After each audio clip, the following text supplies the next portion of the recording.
The Acts of St. Paul and Thecla.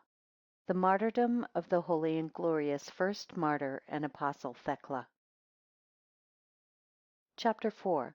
Paul accused before the governor of Thamyris. Defends himself. Is committed to prison and visited by Thecla.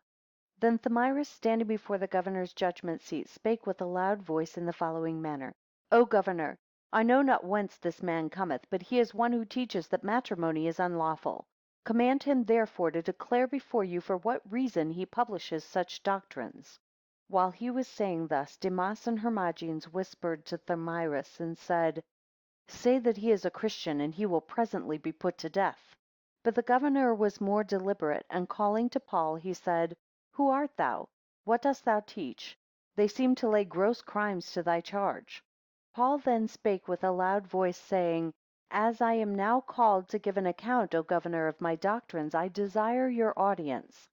That God, who is a God of vengeance, and who stands in need of nothing but the salvation of his creatures, has sent me to reclaim them from their wickedness and corruptions, from all sinful pleasures, and from death, and to persuade them to sin no more.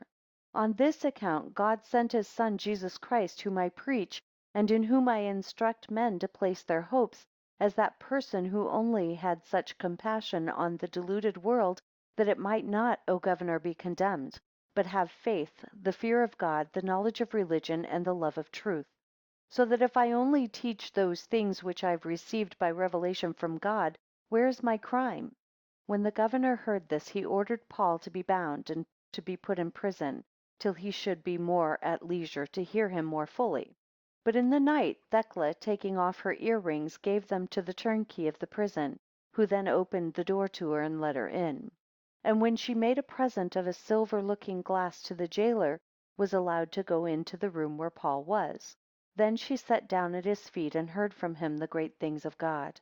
And as she perceived Paul not to be afraid of suffering, but that by divine assistance he behaved himself with courage, her faith so far increased that she kissed his chains.